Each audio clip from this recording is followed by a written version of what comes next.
Hoje vamos falar sobre 1 Samuel, capítulo 12, capítulo 13 e capítulo 14. Em 1 Samuel capítulo 12, nós vamos ver sobre a mensagem de Samuel ao povo. Vamos lá. A gente já viu anteriormente que o povo solicita um rei para que ele esse rei, tivesse diante do povo nas batalhas, nas situações. Eles queriam uma figura humana para fazer isso.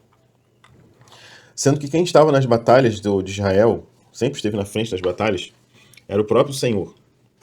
As estratégias que Deus dava para as vitórias, elas não eram tão lógicas, de repente, mas em todas elas, Deus entregava os inimigos nas mãos dos israelitas. Então o povo estava vencendo com Deus. E é sobre isso que eu quero falar no nosso último capítulo de hoje, que é possível a gente ter vitórias, ter uma vida bem-sucedida, ter uma vida próspera, mas não ter a aprovação de Deus, não ter a presença de Deus. A gente vai ver isso no capítulo 14 de hoje. Mas hoje, a gente vai falar sobre o capítulo 12. E aqui, após o povo solicitar um novo rei, e no capítulo 11, Saul se reafirmar como rei diante do povo, quando ele vence os amonitas, Samuel ele vai fazer um discurso. Esse capítulo 12 é basicamente uma mensagem que Samuel trouxe ao povo. Então, primeiramente, no início desse discurso dele, ele vai relembrar ao povo toda a trajetória que Samuel teve diante do povo. E quanto o comportamento de Samuel foi exemplar durante todo esse período. Ele lembra a eles que ele começou muito jovem. E até aquele momento, ele permaneceu sem cometer falhas diante do povo. Foi um líder exemplar. E o povo declarou que, de fato, eles são testemunhas do bom comportamento de Samuel. E ele continua dizendo e relembrando o povo de todo o cuidado de Deus, desde lá do tempo de Moisés e Arão, e vai terminar falando sobre o período do livro de Juízes. Vai relembrar isso tudo. Quanto Samuel foi um líder bom, um líder coerente, um líder honesto, e quanto Deus foi fiel ao longo de toda a história de Israel. E diz então, a partir do versículo 12, que por eles temerem Naás, rei dos Amonitas, eles pediram um rei, dizendo: queremos um rei sobre nós. Quando, na verdade, o Senhor, ele era o rei do povo. Essa é a grande indagação desse trecho, do 12 ao 15.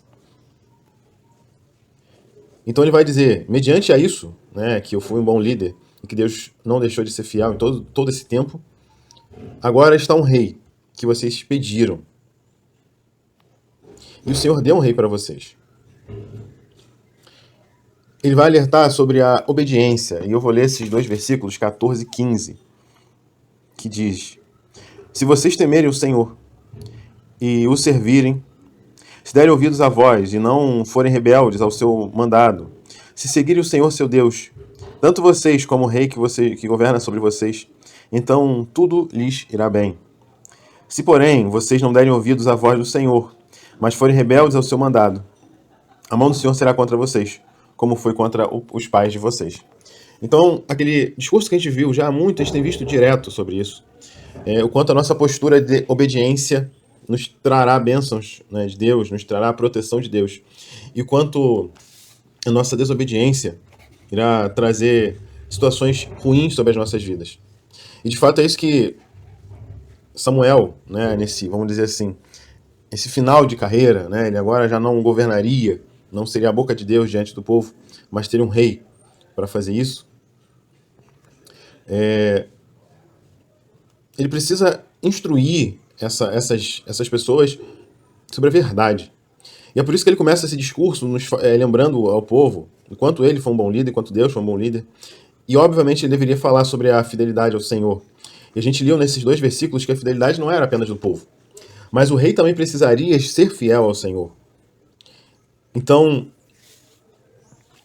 não adianta eu ter um rei, uma figura que irá nos governar, irá governar o povo, se essa pessoa também não for obediente ao Senhor.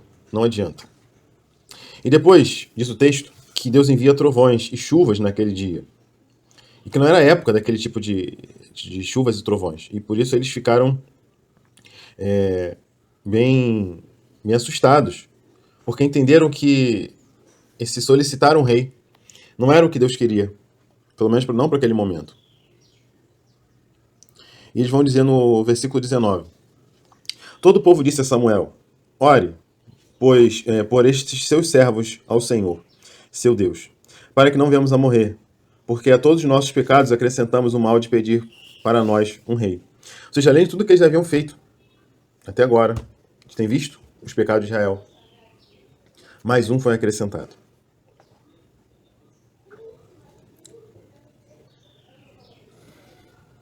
Então Samuel ele dá a sua declaração final. Eu não vou ler ela inteira, eu só vou ler alguns versículos. Ele vai do 20 até o 25. Eu vou ler primeiramente o 20, que é a resposta direta pelo que eles acabaram de falar. A gente leu aqui no 19. Então Samuel disse ao povo: Não tenham medo.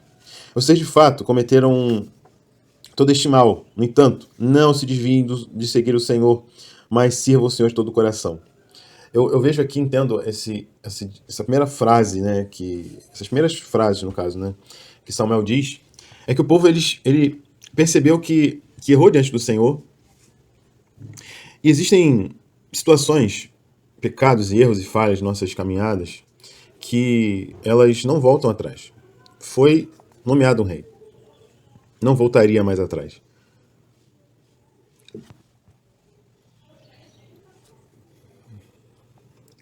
E mesmo havendo arrependimento sincero, a gente falou sobre o remorso e o arrependimento.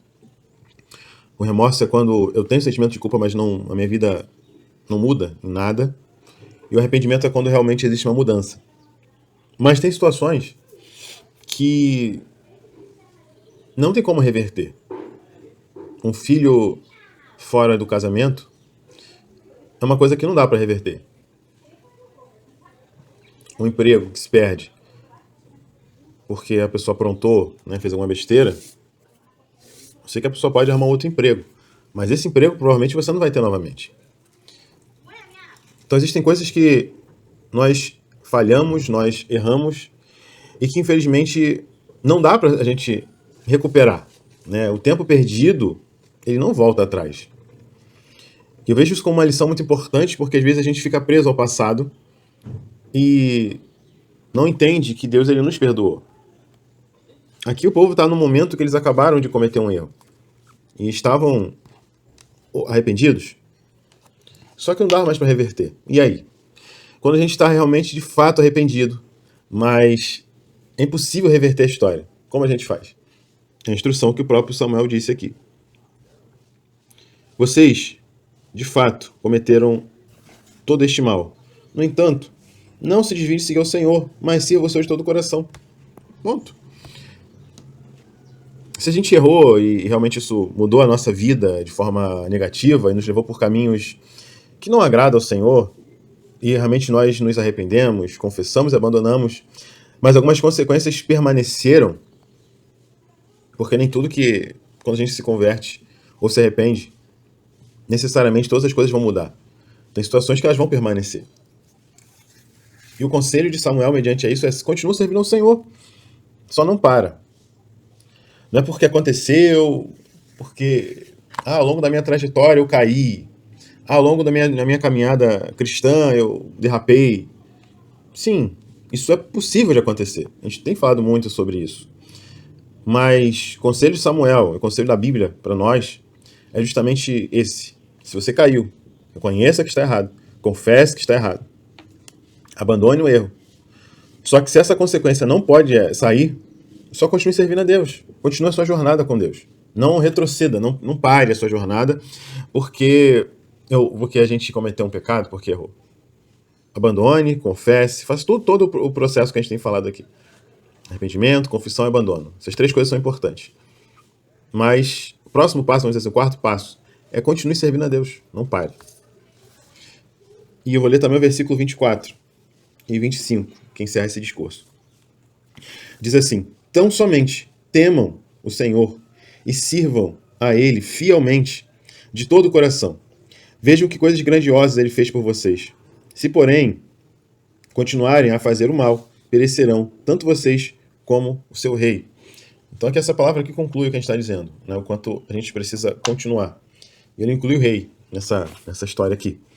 Então o rei não estava isento de fazer o que é errado e nem de receber punição da parte de Deus. Isso a gente precisa entender. 1 Samuel capítulo 13.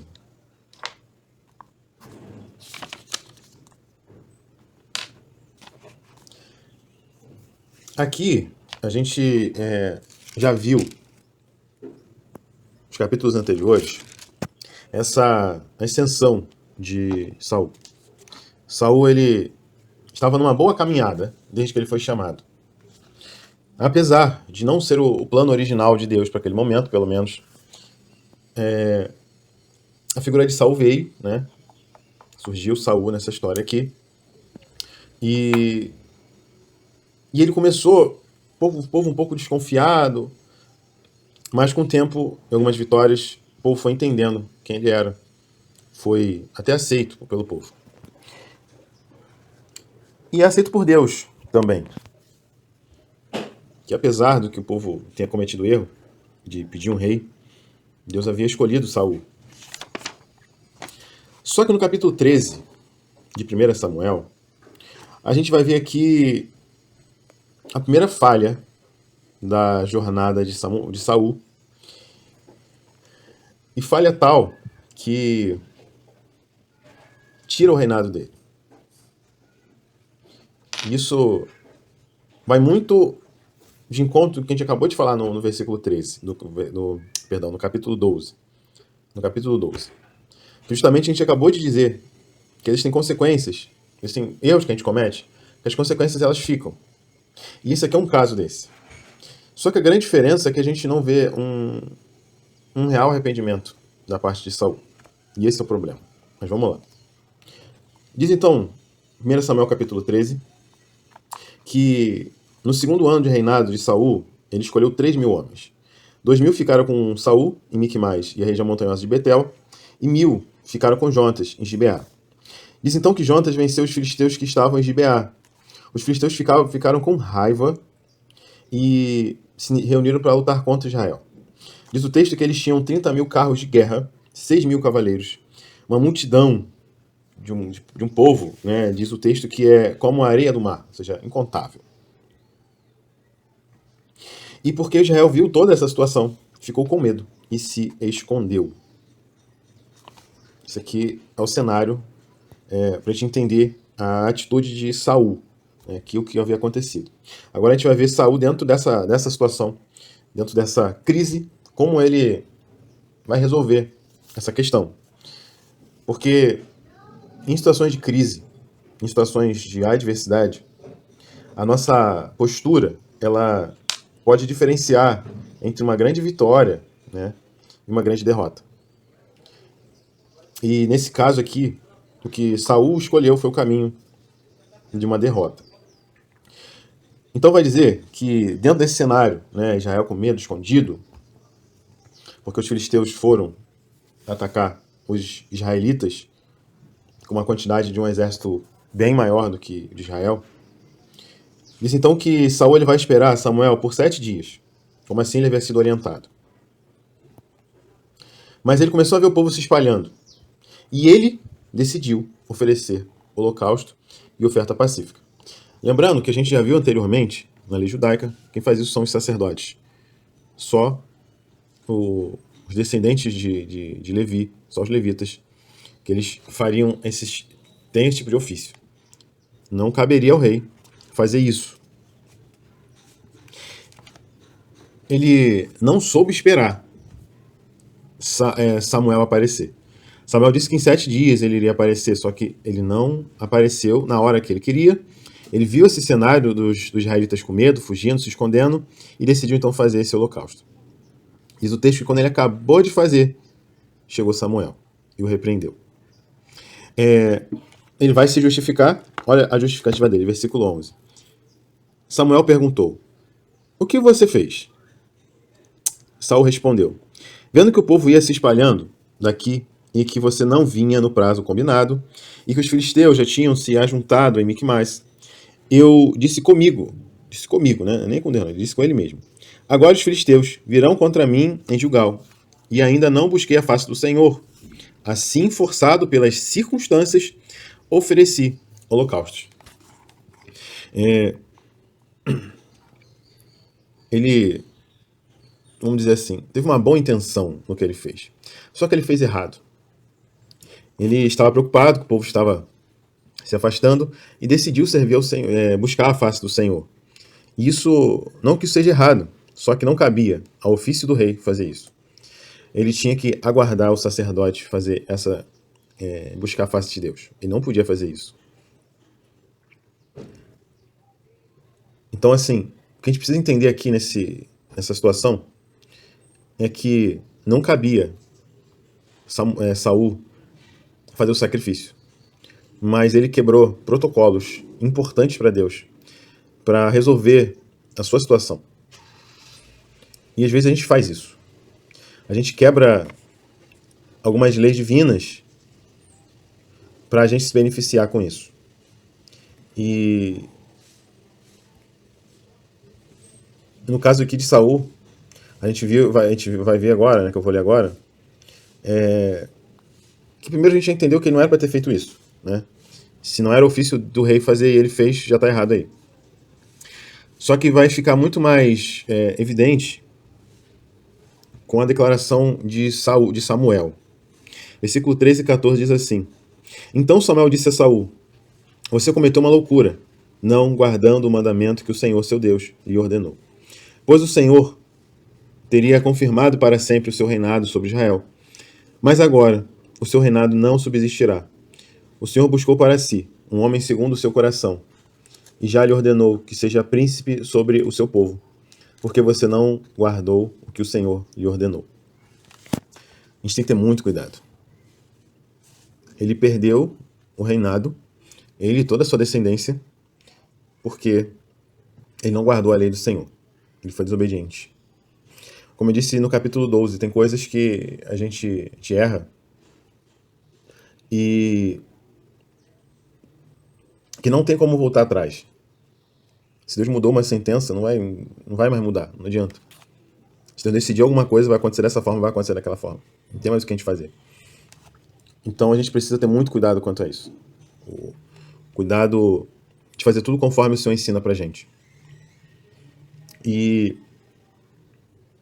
Saul, infelizmente, ele não observando a lei de Deus, ele comete um erro. E se a gente for observar do 8, versículo 8 até o 23, que são os textos, né, que vão contar essa narrativa que a gente está falando aqui agora, a gente não vê uma atitude de arrependimento da parte de Saul. Pelo contrário, a gente viu no versículo 14 que ele tenta, do versículo 11 e 12, no caso, né, ele tenta se justificar. E bota a justificativa primeiro, né, ele transfere a culpa primeiro para Samuel, que demorou muito, e bota a culpa nas circunstâncias. Não, porque as circunstâncias, elas me forçaram a fazer isso. Ou seja, se eu fizer alguma coisa errada, fora da vontade de Deus, porque a circunstância me impulsiona a fazer o que é errado, por causa disso Deus vai me aceitar. Não, mas a circunstância é que me fez isso. Não, a gente precisa manter. A gente tem falado muito sobre isso. Quase desde o começo desse nosso estudo. A gente fala que o quanto é necessário que nós vivamos uma vida de obediência ao Senhor. Então não existe circunstância favorável ou desfavorável que pecar seja o caminho correto. Não vai existir isso. Nenhuma circunstância isso vai acontecer. A gente precisa entender que a gente precisa viver uma vida íntegra diante do Senhor em todos os momentos. E o capítulo 13 vai encerrar com uma informação de que em Israel não existiam ferreiros. Apenas os filisteus eles tinham esse ofício. Então, para que eles amolassem suas facas, espadas e foices, machados, era necessário ir até os filisteus. Isso era um problema, porque eles estavam em guerra com eles. 1 Samuel capítulo 14. A gente tem aqui um capítulo bem extenso, mas que ele é bem crucial para algumas coisas que eu quero dizer hoje. Eu falei no início que eu gostaria de falar sobre esse assunto, o quanto que o fato de termos vitórias, isso não implica dizer que Deus está aprovando as coisas, que Deus concorda das coisas que estão acontecendo. A gente viu no capítulo 13 justamente Saul, ele perdendo, né? Apesar de continuar sendo rei, ele perdeu a bênção de Deus sobre a vida dele. Então o que a gente vai ver aqui no capítulo 14, a gente pode observar isso como uma coisa muito boa. E de fato é, porque eles vão vencer os filisteus em alguns momentos aqui, mas e no final do capítulo vai dar um resumo sobre o reinado de Saul. Justamente porque a partir do capítulo 15, a partir do capítulo 16, a gente já vai ver a figura de Davi surgindo na história. Então, não é o fato dessas vitórias, de tudo que eu vou narrar aqui nesse capítulo 14, que está acontecendo aqui, significa dizer que Deus tem a aprovação, que Saul tem a aprovação de Deus. Não significa dizer. Porque no 13, acabamos de ver que ele já está desaprovado por Deus, Deus já está providenciando um príncipe, uma nova pessoa, um novo rei, para ficar em seu lugar. Mas ele permanece no status de rei diante do povo. Mas para Deus ele já não é mais considerado um rei. Então vamos lá. 1 Samuel capítulo 14. Jonatas, ele foi com seu escudeiro para um local onde estava o destacamento dos filisteus. Um grupo, né? Uma força militar separada dos filisteus. Só que ele não falou nem para Saul, nem para o povo. Eles não sabiam que Jonatas tinha feito esse plano, né, que a gente vai ver agora. Diz então que no desfiladeiro que Jonatas procurou atravessar para atingir o acampamento filisteu, existia um penhasco íngreme de um lado e do outro um pico grande de rocha do outro. Havia também um penhasco ao norte e outro ao sul. Jonatas tinha convicção e fé na ação de Deus sobre Israel. Veja a declaração no versículo 6. Jonatas disse ao seu escudeiro: venha, vamos até a guarnição desses incircuncisos. Talvez o Senhor nos ajude, porque nada pode impedir o Senhor de livrar, seja com muitos ou com poucos. Ou seja, ele entendia que se de fato Deus havia entregado os filisteus nas mãos dele, dependia se era só ele e o seu escudeiro ou se era um grande exército. Deus não precisa dessa força militar para vencer nada. Não precisa de pessoas para ele vencer as suas batalhas. O próprio Deus é suficiente quanto a isso. Então depende quantas pessoas entrariam nessa batalha. Eu acho interessante essa fé, essa convicção do Deus de Israel que ele tinha. Então o plano de Jonatas, está no versículo 8 ao 10, é o seguinte: o plano para fazer uma espécie de uma emboscada contra esses filisteus que estão, esse destacamento dos filisteus, né? Diz assim: então vamos atravessar a direção daqueles homens e deixar que eles nos vejam. Se nos disserem assim: fiquem parados até que chegamos perto de vocês, então ficaremos onde estamos e não subiremos a eles. Porém, se disserem: subam até aqui, então subiremos, pois o Senhor os entregou nas nossas mãos. Isto nos servirá de sinal. E exatamente dessa forma, os próximos versículos, vamos dizer que vai acontecer. Eles vão ser chamados, então eles vão subir. Então diz que Jonatas ele vai escalar esse desfiladeiro, engatinhando, e seu escudeiro atrás dele.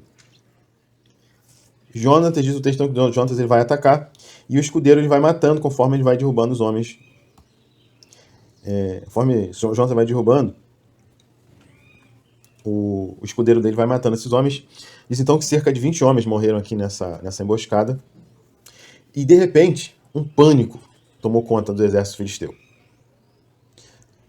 Tanto do acampamento, como no campo, e também nos destacamentos, nos grupos de ataque. Ou seja, eles começaram a ver isso, essa situação, né? Desde que alguns soldados começaram a morrer, eles começaram a brigar entre eles, começou a ter uma confusão, veio um terremoto, E eles se encheram de terror e começou toda essa confusão. Os sentinelas de Saul, eles viram isso de longe, né? Estavam observando, estavam nesse momento de guerra, né? Então estavam observando isso e viram esse movimento todo. E esses sentinelas foram avisar a Saul o que estava acontecendo. E Saul falou assim, tá faltando alguém aqui, né? Ele percebeu que provavelmente alguém estava atacando eles, né? E viu que Jonatas e seu escudeiro eles não estavam. Então ele pede para Aias, o nome do sacerdote, Aias, para ele trazer a arca. Só que depois ele fala assim, não, deixa, vamos consultar não. Não há tempo para a gente consultar o Senhor, não. Vamos lá e vamos atacar eles. Percebam a atitude dele. Ele vai consultar a Deus, mas fala, não. Esquece aí. Vamos consultar não, vamos atacar logo. Então a gente viu que no capítulo 13, ele justifica que ele fez o que fez pela circunstância. E se ele tivesse se arrependido, não tem nenhuma fala de arrependimento no capítulo 13. Mas, vamos dizer, né, que não foi escrito o arrependimento dele. Ele voltou a fazer de novo as mesmas coisas. Então, primeiro, eu já não vejo palavras de arrependimento. Se ele se sentiu mal por algum motivo, ele teria no máximo remorso. Mas, aparentemente, nem o remorso ele tinha. Ele simplesmente fazia como ele queria fazer. Porque no 13, ele oferece e cria uma série de justificativas, mas aqui não. 2 anos já haviam se passado. Ele já estava acostumado a fazer as coisas da forma dele, sem de repente consultar Deus. Isso é um problema. E diz então que Deus ele dá um grande livramento nesse dia para o povo, né? Porque esses inimigos começaram a se matar. Eles começaram a eles mesmos se destruir.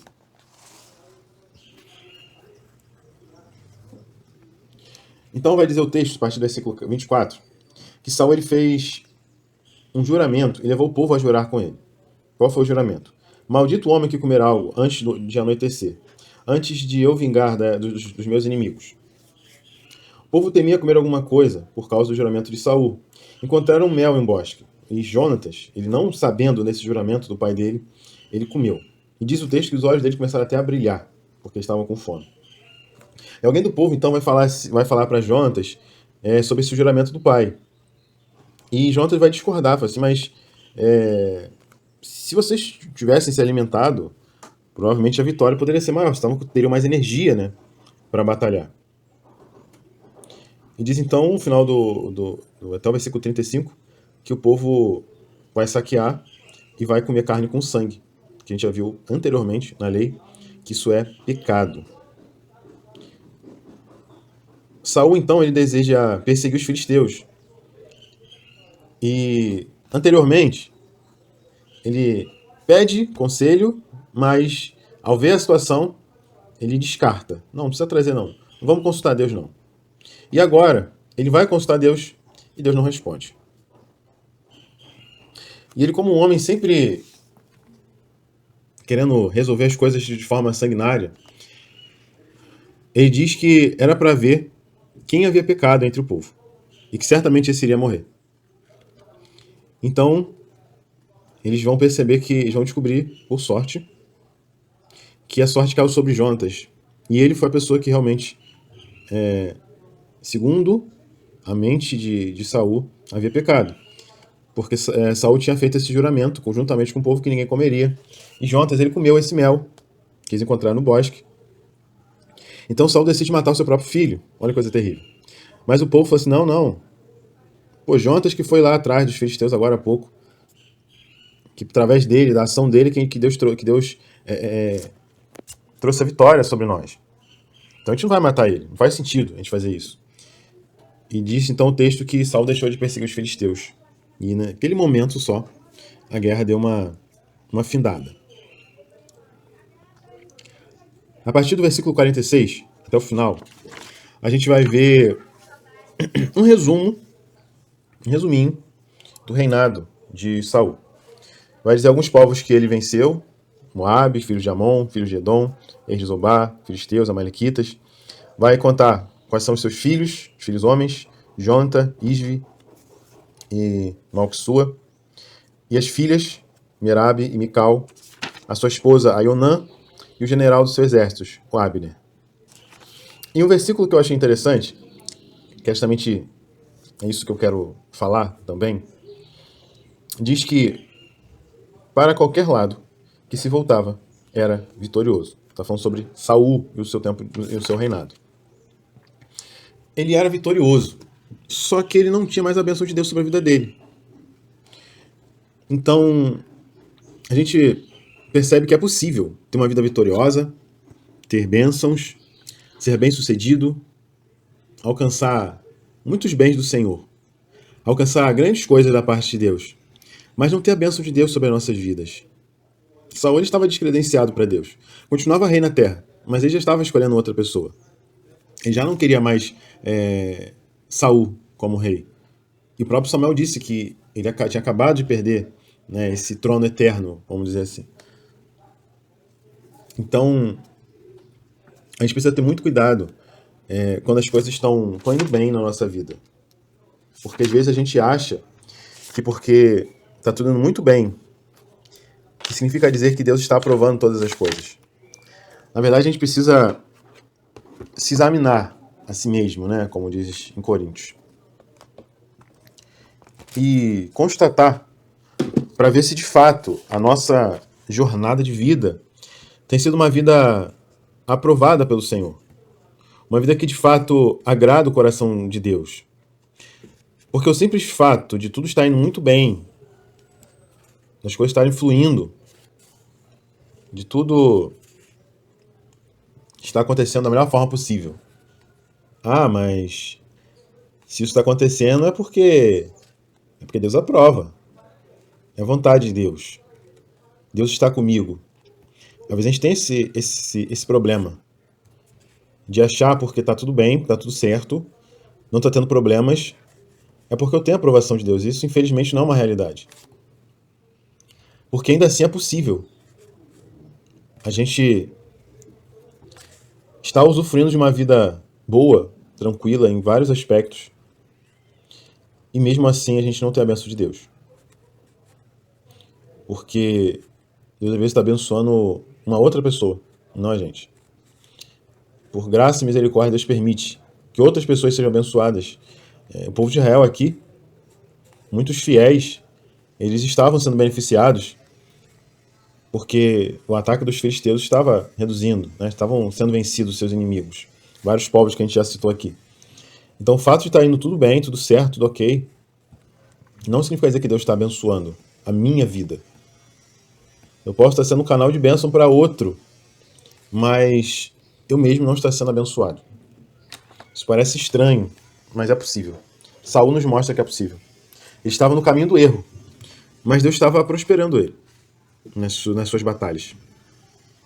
Então é possível a gente viver aquilo que a gente queria tanto viver, mas fora da presença de Deus. Só que isso não é bom. Isso não é legal. Não é esse o caminho que agrada ao Senhor. E nem é o melhor caminho para a gente viver. O caminho da desobediência. E não porque é possível perder o cargo, né, o rei, não é isso. Muito mais do que uma posição aqui na Terra. É não ter a aprovação de Deus. Isso realmente é algo terrível para o ser humano. Então, existem coisas que a gente faz que podem nos tirar da presença de Deus. Que podem gerar consequências que nós não vamos jamais conseguir reverter. Isso é possível acontecer. Mas se isso acontecer, como aconteceu com Saul, a nossa postura tem que ser de arrependimento, confissão, abandono e continuar servindo ao Senhor.